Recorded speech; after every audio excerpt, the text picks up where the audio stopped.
ओम शांति। आज आम शुणा मिठा मिठा बाबांकर मधुर महावाक्य। तारीख 10 अगस्त 2026। 10 अगस्त 2026। प्रातः मुरली ओम शांति बापदादा मधुबन। बाबा कहते मिठे बच्चे जेपरी बाबा अपकारी मानक उपरे उपकार करुछन्ति सेहीपरि तुमे माने मध्य बाबा को अनुसरण कर, सुखदायी हुआ, यही देह को भूल। बाबा कहते मिठे बच्चे जेपरी बाबा अपकारी मानक उपरे मध्य उपकार करुछन्ति सेहीपरि तुमे माने मध्य बाबा को अनुसरण कर, सुखदायी हुआ, यही देह को भूल। आजिर प्रश्न, देही अभिमानी होई रहुथिबा संतान मानकर मुख्य लक्षण गुड़िक कौन होइथिबा? देही अभिमानी होई रहुथिबा संतान मानकर मुख्य लक्षण गुड़िक कौन होइथिबा? उत्तर 1, सेमानकर परस्पर मध्य बहुत बहुत आत्मिक स्नेह रहिबा। 2, सेमाने केबे हेले जणे अन्य जनक दुर्गुण वर्णना करिबे नाही। 3, सेमाने बहुत बहुत सुखदायी हेबे। 4, सेमानंकर खुशी केबे हेले हजिब नाही, सर्वदा अपार खुशी रे रहिबे। 5, केबे हेले मतभेद रे आसिबे नाही। 6, आमे आत्मा भाई भाई अटु, एही स्मृति रे गुणग्राही हेबे। तांकु समस्तंकर गुण ही देखा जिवो, सेमाने निजे गुणवान होई अन्य मानंकु मध्य गुणवान करिबे। 7, सेमानंकर एक बाबांक व्यतीत अन्य केही मने पड़िबे नाही। ओम शांति। तुमे पिला माने सर्वोच्च अविनाशी पितांक सम्मुख रे बसिछ। तुमे केते भाग्यशाली जे तुमको एपरी पिता मिलिछंती। तुमे ज्ञानर सागर बाबांक पाखकु आसिछ, ज्ञानरत्न द्वारा बुद्धि रूपी झुलाम भरिबाकु, रोजगार करिबाकु। बाबा तुम मिठा मिठा संतान मानकु केते उच्च को नहीं जाउछंती। बाबा तो केवल तुम पिला मानकु ही देखुछंती। बाबा को तो काहाकु मने पकाइबाकु पड़े नहीं। ब्रह्मा को आत्मा को तो शिव बाबा को मने पकाइबाकु पड़ी थाए। बाबा कहउछंती आमे दुहे तुम मानकु ही देखुछु। ब्रह्मा बाबा कहउछंती मु साखी होई देखिबार नहीं, किंतु ब्रह्मा बाबा कहउछंती मु साखी होई देखिबार नाही, किंतु मु मध्य शिव बाबांक सहित रही सेहीपरि पिला मानकु देखिथाए। बाबांक साथी रे तो रहुछि ना, तांकर संतान, तेणु मु मध्य तांको सहित देखुछि। मु विश्वर मालिक होई घुरी बुलुछि, जेपरि कि मु ही एसबु करुछि। मु दृष्टि देउछि, देह सहित सबु किछि भूलिबाकु होइथाए। बाकी बाबा और संतान जेपरि एक होई जानती। बाबा कहउछंती बाकी बाबा और संतान जेपरि एक होई जानती। तेणु बाबा बुझाउछंती मिठे बच्चे खूब पुरुषार्थ कर, जेपरि बाबा अपकारी मानक उपरे उपकार करुछंती सेहीपरि तुमे मध्य फॉलो फादर कर, सुखदायी हुआ, परस्पर मध्य केबे हेले लड़ई झगड़ा कर नाही। निजको आत्मा भावी एही देह को भूली चल, एकमात्र बाबांक व्यतीत अन्य केही मने न पड़ंतु।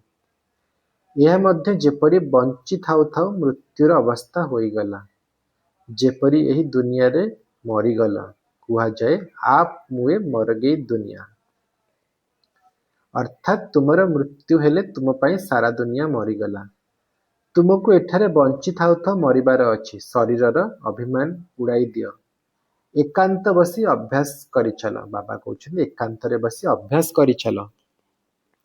सकाळे एकांत रे बसी निज सहित निजे कथाबार्ता हुआ, बहुत उमंगर सह बाबा को मने पकाओ।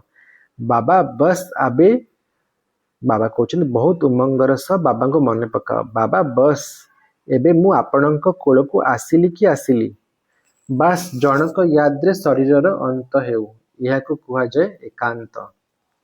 बाबा को स्मरण करी करी एही शरीर रूपी चमड़ा चली जीव। तुमे जानिच एही पुराना दुनिया पुराना शरीर समाप्त होई जिबार अछि।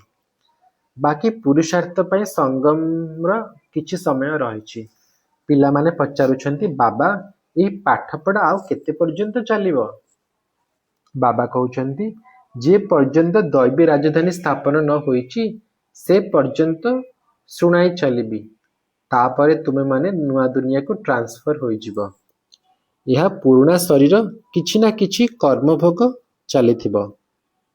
ଏଥିରେ ବାବାଙ୍କଠାରୁ ସହଯୋଗର ଆଶା ରଖ ନାହିଁ।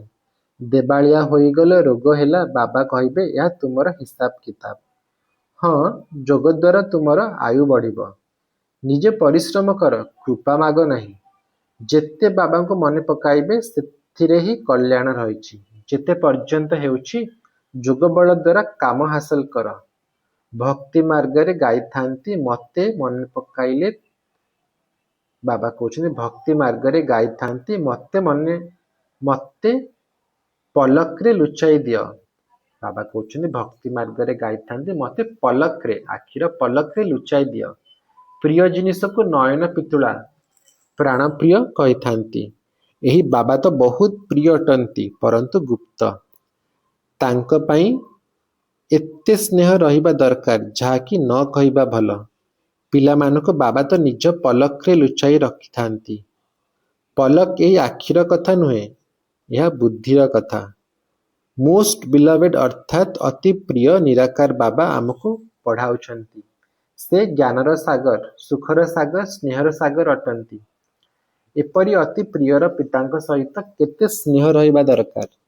ପିଲାମାନଙ୍କର କେତେ ନିଷ୍କାମ ସେବା କରୁଛନ୍ତି। ତୁମ ପିଲାମାନଙ୍କୁ ହୀରାତୁଲ୍ୟ କରୁଛନ୍ତି। କେତେ ମିଠା ବାବା ଅଟନ୍ତି। କେତେ ନିରଙ୍କାରୀ ହୋଇ ତୁମମାନଙ୍କ ସେବା କରୁଛନ୍ତି। ତେଣୁ ତୁମମାନଙ୍କୁ ମଧ୍ୟ ସେତିକି ସ୍ନେହର ସହିତ ସେବା କରିବା ଦରକାର। ଶ୍ରୀମତରେ ଚାଲିବା ଉଚିତ। ନିଜର ମତ ଚଲାଇଲେ ଭାଗ୍ୟରେ ଗାର ପଡ଼ିଯିବ। ତୁମମାନଙ୍କର ପରସ୍ପର ମଧ୍ୟରେ ବହୁତ ବହୁତ ଆତ୍ମିକ ସ୍ନେହ ରହିବା ଉଚିତ। ପରନ୍ତୁ ଦେହ ଅଭିମାନ ଆସିବା କାରଣରୁ ପରସ୍ପର ଭିତରେ ସେହି ସ୍ନେହ ରହିନଥାଏ। ତେଣୁ ଜଣେ ଅନ୍ୟ ଜଣଙ୍କର ଅବଗୁଣ ବାହାର କରିଥାନ୍ତି। ଅମୁକୁ ଏପରି, ସେ ଏଇଆ କରିଛି। ତୁମେ ଯେତେବେଳେ ଦେହୀ ଅଭିମାନୀ ଥିଲ କାହାର ଅବଗୁଣ ଦେଖୁନଥିଲ। ପରସ୍ପର ମଧ୍ୟରେ ବହୁତ ସ୍ନେହ ଥିଲା। ଏବେ ପୁଣି ସେହି ଅବସ୍ଥା ଧାରଣ କରିବାକୁ ହେବ। ତୁମେ ପ୍ରଥମେ କେତେ ମିଠା ଥିଲ, ପୁନଃ ଏପରି ମିଠା ସଦା ସୁଖଦାୟୀ ହୁଅ। ଦେହ ଅଭିମାନରେ ଆସି ଦୁଃଖଦାୟୀ ହୋଇଗଲ, ତେଣୁ ତୁମର ଆତ୍ମିକ ଖୁସି ହଜିଗଲା। ଜୀବନ ମଧ୍ୟ ଛୋଟ ହୋଇଗଲା। ଏବେ ପୁଣି ବାବା ଆସିଛନ୍ତି ତୁମକୁ ସତ୍ତ୍ୱ ପ୍ରଦାନ କରି ସଦା ସୁଖଦାୟୀ କରିବାକୁ। ତୁମେ ଯେତେ ବାବାଙ୍କୁ ୟାଦ କରିଚାଲିବ ସେତେ ଅବଗୁଣ ସମାପ୍ତ ହୋଇଯିବ। ମତଭେଦ ଦୂର ହୋଇଯିବ। ଏହା ପକ୍କା ମନେ ରହୁ ଯେ ଆମେ ଆତ୍ମା ଭାଇ ଭାଇ ଅଟୁ। ଆତ୍ମା ଭାଇ ଭାଇକୁ ଦେଖିଲେ ସର୍ବଦା ଗୁଣ ହିଁ ଦେଖାଯିବ। ସମସ୍ତଙ୍କୁ ଗୁଣବାନ କରିବାକୁ ଚେଷ୍ଟା କର। ଅବଗୁଣଗୁଡ଼ିକୁ ତ୍ୟାଗ କରି ଗୁଣ ଧାରଣ କର। ବାବା କହୁଛନ୍ତି ଅବଗୁଣ ଗୁଡ଼ିକୁ ତ୍ୟାଗ କରି ଗୁଣ ଧାରଣ କର। କେବେ ହେଲେ କାହାର ନିନ୍ଦା କର ନାହିଁ। କାହା କାହା ମଧ୍ୟରେ ଏପରି ଅବଗୁଣ ରହିଥାଏ ଯେ ନିଜେ ବି ବୁଝିପାରନ୍ତି ନାହିଁ। ନିଜକୁ ସେମାନେ ବହୁତ ଭଲ ବୋଲି ଭାବିଥାନ୍ତି ପରନ୍ତୁ ଅବଗୁଣ ଥିବା କାରଣରୁ କେଉଁଠି ନା କେଉଁଠି ଉଲ୍ଟା ବାଣୀ ବାହାରି ଯାଇଥାଏ। ସତ୍ତ୍ୱ ପ୍ରଧାନ ଅବସ୍ଥାରେ ଏହି କଥା ହୁଏ ନାହିଁ। ନିଜେ ନିଜକୁ ଦେଖ ଆମେ କେତେ ମିଠା ହେଉଛୁ। ବାବାଙ୍କ ପ୍ରତି ଆମର କେତେ ସ୍ନେହ ରହିଛି। ବାବାଙ୍କ ସାଥିରେ ଏପରି ସ୍ନେହ ରହୁ ଯେ ଯେପରି ବାବାଙ୍କ ସହିତ ପୁରା ଯୋଡ଼ି ହୋଇ ରହିଥିବ। ବାବା ଆପଣ ଆମକୁ କେତେ ଶ୍ରେଷ୍ଠ ବୁଦ୍ଧିମାନ କରୁଛନ୍ତି, ସ୍ୱର୍ଗର ମାଲିକ କରୁଛନ୍ତି। ଏପରି ଅନ୍ତରରେ ବାବାଙ୍କର ମହିମା କରି ଖୁସିରେ ଗଦଗଦ ହେବା ଉଚିତ। ଆତ୍ମିକ ଖୁସିରେ ରହିବା ଉଚିତ। ଗାୟନ ମଧ୍ୟ ରହିଛି ଖୁସି ପରି ଖୋରାକ ନାହିଁ। ବାବାଙ୍କ ସହ ମିଶିବାର ମଧ୍ୟ କେତେ ଖୁସି ରହିବା ଦରକାର। ସଙ୍ଗମରେ ହିଁ ତୁମ ସନ୍ତାନମାନଙ୍କୁ 21 ଜନ୍ମ ପାଇଁ ସଦା ଖୁସିରେ ରହିବାର ଭୋଜନ ମିଳିଯାଉଛି, ଯାହାକି କାହାକୁ କୌଣସି କଥାର ଚିନ୍ତା ରହିବ ନାହିଁ। ଏବେ କେତେ ଚିନ୍ତା ରହିଛି ଯେ ସେଥିପାଇଁ ତାର ପ୍ରଭାବ ଶରୀର ଉପରେ ମଧ୍ୟ ପଡ଼ିଥାଏ। ବାବା କହୁଛନ୍ତି ଏବେ କେତେ ଚିନ୍ତା ରହିଛି ସେଥିପାଇଁ ତାର ପ୍ରଭାବ ଶରୀର ଉପରେ ମଧ୍ୟ ପଡ଼ିଥାଏ। ତୁମକୁ କୌଣସି ଆଉ କଥାର ଚିନ୍ତା ନାହିଁ। ଏହି ଖୁସିର ଭୋଜନ ଜଣେ ଅନ୍ୟ ଜଣଙ୍କୁ ଖୁଆଇବାକୁ ଦିଅ। ବାବା କହୁଛନ୍ତି ଏହି ଖୁସିର ଭୋଜନ ଜଣେ ଅନ୍ୟ ଜଣଙ୍କୁ ଖାଇବାକୁ ଦିଅ। ଜଣେ ଅନ୍ୟ ଜଣଙ୍କର ଏହିପରି ଖୁସିରେ ବହୁତ ସମ୍ମାନ କରିବା ଉଚିତ। ଏପରି ଖାତିରି ମନୁଷ୍ୟର କରିପାରିବେ ନାହିଁ। ତୁମେ ବାବାଙ୍କ ଶ୍ରୀମତରେ ଏହି ସମ୍ମାନ କରୁଛ। କାହାକୁ ବାବାଙ୍କର ପରିଚୟ ଦେବା ଏହା ଅତି ଖୁସିବାସିର କଥା। ଏହା ଜ୍ଞାନ ଓ ଯୋଗର ଉତ୍ତମ ବିଚିତ୍ର ଭୋଜନ ଅଟେ। ଏହି ଔଷଧ ଏକ ରୁହାନୀ ସର୍ଜନଙ୍କ ଦ୍ୱାରା ମିଳୁଛି। ମନ ମନା ଭବ ମଧ୍ୟାଜି ଭବ, ବାସ୍ ଏହି ଦୁଇଟି ଶବ୍ଦ ହିଁ ଭୋଜନ। ଅତି ପ୍ରିୟତମ ପିତାଙ୍କଠାରୁ ବିଶ୍ୱର ବାଦଶାହୀ ମିଳୁଛି। ଏହା କ'ଣ କିଛି କମ୍ କଥା? ଏହି ଦୁଇଟି ବଚନ ହିଁ ପ୍ରସିଦ୍ଧ ଅଟେ। ଏହି ଦୁଇଟି ବଚନରେ ତୁମେ ସଦା ସୁସ୍ଥ ସର୍ବଦା ଧନବାନ ହୋଇଯାଉଛ। ତେବେ ତୁମମାନଙ୍କୁ ଏହି କଥା ସ୍ମରଣ କରି କରି ହର୍ଷିତ ହୋଇ ରହିବା ଦରକାର। ଈଶ୍ୱରୀୟ ଛାତ୍ର ଜୀବନ ଅତି ଉତ୍ତମ, ଏହା ବର୍ତ୍ତମାନର ଗାୟନ ଅଟେ। ଯେତେ ହୋଇପାରେ ଜଣେ ଅନ୍ୟ ଜଣଙ୍କୁ ଏହି ଆତ୍ମିକ ଔଷଧି ପହଞ୍ଚାଅ। ଜଣେ ଅନ୍ୟ ଜଣଙ୍କର ଉନ୍ନତି କର, ସମୟ ନଷ୍ଟ କର ନାହିଁ। ବହୁତ ଧୈର୍ଯ୍ୟ, ଗମ୍ଭୀରତା, ବୁଦ୍ଧିମତ୍ତାରେ ବାବାଙ୍କୁ ମନେ ପକାଅ। ବାବା କହୁଛନ୍ତି ବହୁତ ଧୈର୍ଯ୍ୟ, ଗମ୍ଭୀରତା, ବୁଦ୍ଧିମତ୍ତାରେ ବାବାଙ୍କୁ ମନେ ପକାଅ। ନିଜର ଜୀବନ ହୀରାତୁଲ୍ୟ କର। ମିଠେ ବଚ୍ଚେ, ବାବା କହୁଛନ୍ତି ମିଠେ ବଚ୍ଚେ, ବାବାଙ୍କ ଦ୍ୱାରା ମିଳୁଥିବା ଶ୍ରୀମତରେ କିଛି ଗଫଲତ କର ନାହିଁ। ବାବାଙ୍କ ସନ୍ଦେଶ ସମସ୍ତଙ୍କ ପାଖରେ ପହଞ୍ଚାଇବା ଉଚିତ। ବାବାଙ୍କର ବାର୍ତ୍ତା ତ ସମସ୍ତଙ୍କୁ ମିଳିବା ଉଚିତ ନା। ବାର୍ତ୍ତା ବହୁତ ସହଜ, କେବଳ କୁହ ନିଜକୁ ଆତ୍ମା ଭାବି ବାବାଙ୍କୁ ମନେ ପକାଅ ଏବଂ ଏହି କର୍ମେନ୍ଦ୍ରିୟ ଦ୍ୱାରା ମନ ବଚନ କର୍ମରେ କିଛି ଖରାପ କର୍ମ କର ନାହିଁ।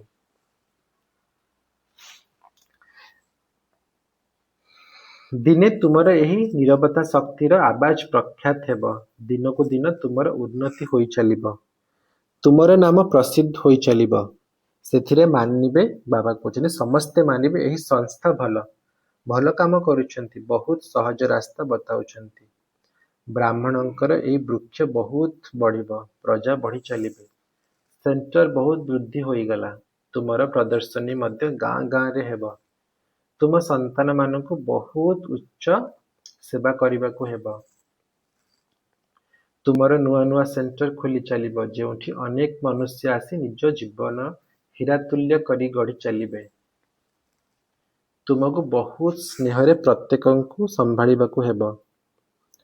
ବିଚରା କାହାର ପାଦ କୁଆଡ଼େ ଖସି ନ ଯାଉ। ଯେତେ ଅଧିକ ସେଣ୍ଟର ହେବ ସେତେ ଅଧିକ ଆତ୍ମା ଆସି ଜୀବନଦାନ ପାଇବେ।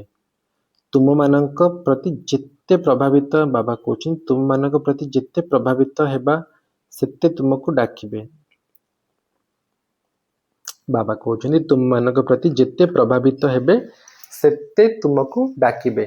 ଏଠାକୁ ଆସି ଆମକୁ ମନୁଷ୍ୟରୁ ଦେବତା ଅର୍ଥାତ୍ ରାଜଯୋଗ ଶିଖାଅ। ଭବିଷ୍ୟତରେ ବହୁତ ଚହଳ ପଡ଼ିଯିବ ଯେ ଭଗବାନ ଆସି ଆବୁ ପର୍ବତରେ ପହଞ୍ଚିଛନ୍ତି।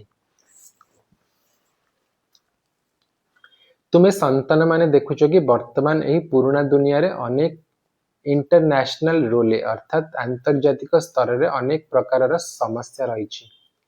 ଏବେ ଏହି ସବୁ ସମସ୍ୟା ସମାପ୍ତ ହେବ। ଏହାର ଚିନ୍ତା ତୁମକୁ କେବେ ବି କରିବା ଅନୁଚିତ। ତୁମେ ସମସ୍ତଙ୍କୁ ଶୁଣାଅ ଯେ ଏହାର ଚିନ୍ତା କର ନାହିଁ। ଏହି ପୁରୁଣା ଦୁନିଆ ସମାପ୍ତ ହେବାର ସମୀପବର୍ତ୍ତୀ ହେଲାଣି। ଏଥିପ୍ରତି ମୋହ ରଖ ନାହିଁ। ଯଦି ମୋହ ଥିବ, ଶୁଦ୍ଧ ହୃଦୟ ନଥିବ, ତେବେ ଅପାର ଖୁସି ରହିବ ନାହିଁ। ପିଲାମାନଙ୍କୁ ଅଥାହ ଜ୍ଞାନଧନର ସମ୍ପତ୍ତି ମିଳି ଚାଲିଛି, ତେଣୁ ଆପଣ ଖୁସି ରହିବା ଦରକାର। ବାବା କହୁଛନ୍ତି ପିଲାମାନଙ୍କୁ ଅଥାହ ଜ୍ଞାନଧନର ସମ୍ପତ୍ତି ମିଳି ଚାଲିଛି, ତେଣୁ ଅପାର ଖୁସି ରହିବା ଦରକାର। ହୃଦୟ ଯେତେ ଶୁଦ୍ଧ ହେବ ସେତେ ଅନ୍ୟମାନଙ୍କୁ ମଧ୍ୟ ଶୁଦ୍ଧ କରିବ। ଯୋଗର ସ୍ଥିତି ଦ୍ୱାରା ହିଁ ହୃଦୟ ଶୁଦ୍ଧ ହୋଇଥାଏ।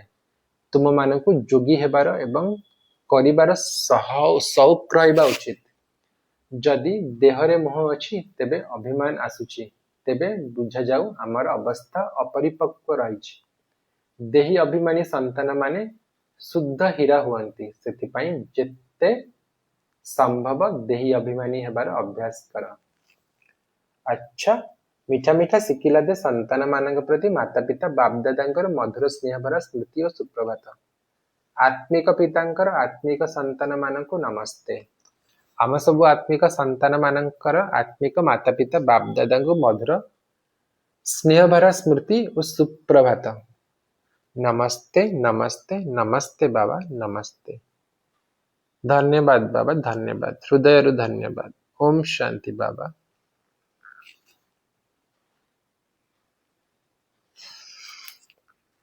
ଆଜିର ଧାରଣା ପାଇଁ ମୁଖ୍ୟ ସାର୍ 1. ବାବାଙ୍କ ପରି ନିରହଙ୍କାରୀ ହୋଇ ବହୁତ ସ୍ନେହରେ ସମସ୍ତଙ୍କର ସେବା କରିବାର ଅଛି। ଶ୍ରୀମତରେ ଚାଲିବା ଦରକାର। ନିଜ ମତରେ ଚାଲି ଭାଗ୍ୟରେ ଗାର ପକାଇବା ଅନୁଚିତ। 2. ସଙ୍ଗମରେ ବାବାଙ୍କ ଦ୍ୱାରା ଖୁସିର ଯେଉଁ ଖୋରାକ ମିଳିଛି ସେଇ ଖୋରାକ ଖାଇ ଓ ଅନ୍ୟକୁ ଖାଇବାକୁ ଦିଅ। ନିଜର ସମୟ ନଷ୍ଟ କର ନାହିଁ। ବହୁ ଧୈର୍ଯ୍ୟ ଗମ୍ଭୀରତା ବୁଦ୍ଧିମତ୍ତାରେ ବାବାଙ୍କୁ ୟାଦ କରି ନିଜ ଜୀବନ ହୀରାତୁଲ୍ୟ କରି ଗଢ଼ିବା ଉଚିତ।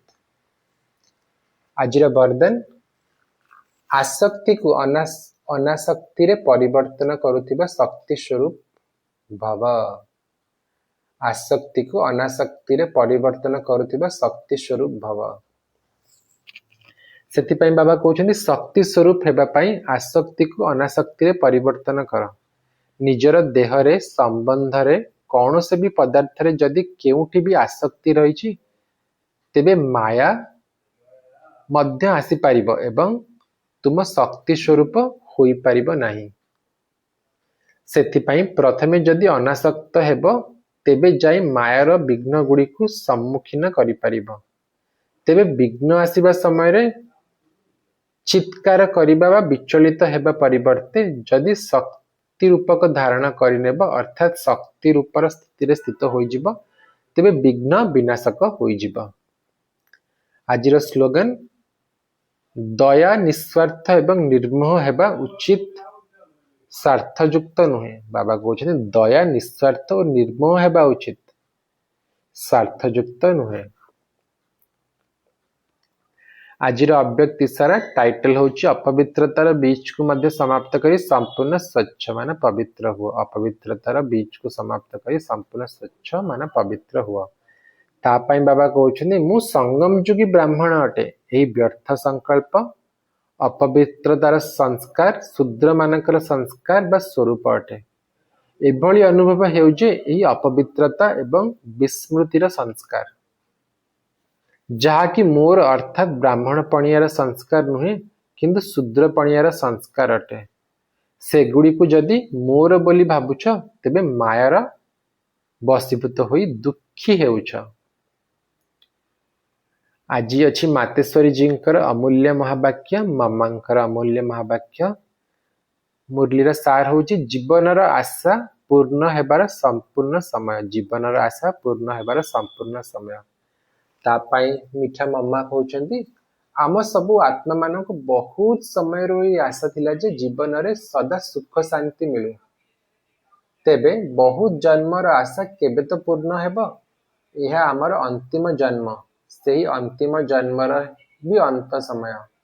ଏପରି କେବେ ଭାବ ନାହିଁ ଯେ ମୁଁ ତ ଏବେ ଛୋଟ ଛୋଟ ହେଉ ବା ଛୋଟ ବଡ଼ ହେଉ, ସୁଖ ତ ଦରକାର ନା, ପରନ୍ତୁ ଦୁଃଖ କେଉଁ ଜିନିଷରୁ ମିଳୁଛି ତାହାର ଜ୍ଞାନ ପ୍ରଥମେ ଦରକାର।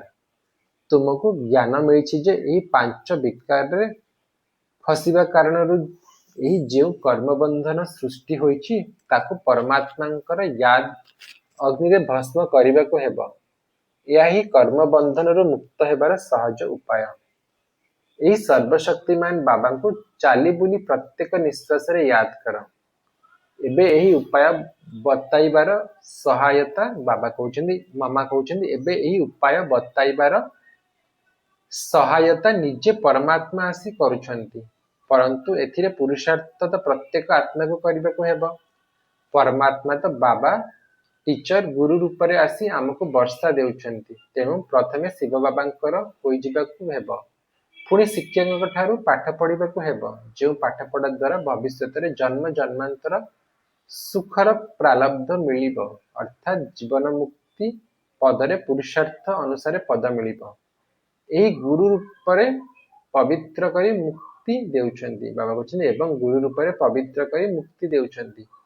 ତେଣୁ ଏହି ରହସ୍ୟକୁ ବୁଝି ଏପରି ପୁରୁଷାର୍ଥ କରିବା ଉଚିତ। ସେଥିପାଇଁ ମାମା କହୁଛନ୍ତି ତେଣୁ ଏହି ରହସ୍ୟକୁ ବୁଝି ଏପରି ପୁରୁଷାର୍ଥ କରିବା ଉଚିତ। ପୁରୁଣା ଖାତାର ହିସାବକୁ ସମାପ୍ତ କରି ନୂଆ ଜୀବନ ଗଢ଼ିବାର ଏହା ହିଁ ଉଚିତ ସମୟ। ବର୍ତ୍ତମାନ ଯେତେ ପୁରୁଷାର୍ଥ କରି ନିଜର ଆତ୍ମାକୁ ପବିତ୍ର କରିବ ସେତେ ଶୁଦ୍ଧ ରେକର୍ଡ ଭରି ହେବ। ମାମା କହୁଛନ୍ତି ବର୍ତ୍ତମାନ ଯେତେ ପୁରୁଷାର୍ଥ କରି ନିଜର ଆତ୍ମାକୁ ପବିତ୍ର କରିବ ସେତେ ଶୁଦ୍ଧ ରେକର୍ଡ ଭରି ହେବ, ଯାହା ସାରା ମାମା କହୁଛନ୍ତି ଯାହା ସାରା କଳ୍ପ ଚାଲିବ। ବର୍ତ୍ତମାନ ସମୟର ରୋଜଗାର ଉପରେ ସାରା କଳ୍ପ ନିର୍ଭର କରେ। ଦେଖ, ବର୍ତ୍ତମାନ ସମୟରେ ହିଁ ତୁମକୁ ଆଦି ମଧ୍ୟ ଅନ୍ତର ଜ୍ଞାନ ମିଳୁଛି। ଆମକୁ ଦେବତା ହେବାକୁ ହେବ ଏବଂ ଆମେ ନିଜର ଉନ୍ନତି କଳା ଆଧାରରେ ସେଠାକୁ ଯାଇ ପ୍ରାରବ୍ଧ ଭୋଗ କରିବୁ। ସେଠାରେ ଦେବତାମାନଙ୍କୁ ଭବିଷ୍ୟ ବିଷୟରେ ଜଣାପଡ଼େ ନାହିଁ ଯେ ଆମେ ପତନ ଅବସ୍ଥାକୁ ଯିବୁ। ଯଦି ଏହା ଜଣାଥାନ୍ତା ଯେ ସୁଖ ଭୋଗିବା ପରେ ପୁଣି ତଳ ସ୍ତରକୁ ଖସିବାର ଅଛି, ତେବେ ସେହି ଚିନ୍ତାରେ ସୁଖ ମଧ୍ୟ ଭୋଗ କରିପାରିବେ ନାହିଁ। ତେଣୁ ଏହି ଈଶ୍ୱରୀୟ ନିୟମ ମାମା କହୁଛନ୍ତି ତେଣୁ ଏହି ଈଶ୍ୱରୀୟ ନିୟମ ରଚନା ହୋଇଛି ଯେ ମନୁଷ୍ୟ ସର୍ବଦା ଉତ୍ଥାନ ପାଇଁ ପୁରୁଷାର୍ଥ କରନ୍ତି, ଅର୍ଥାତ୍ ସୁଖ ପାଇଁ ରୋଜଗାର କରନ୍ତି। କିନ୍ତୁ ଡ୍ରାମାରେ ଅଧା ସୁଖ ଅଧା ଦୁଃଖର ପାର୍ଟ ପୂର୍ବ ନିଶ୍ଚିତ ହୋଇ ରହିଛି, ଯେଉଁ ରହସ୍ୟକୁ ଆମେ ଜାଣିଛୁ। କିନ୍ତୁ ଯେତେବେଳେ ସୁଖର ସମୟ ଆସୁଛି ସେତେବେଳେ ପୁରୁଷାର୍ଥ କରି ସୁଖ ନେବାକୁ ହେବ। ଏହା ହିଁ ପୁରୁଷାର୍ଥର ବିଶେଷତା।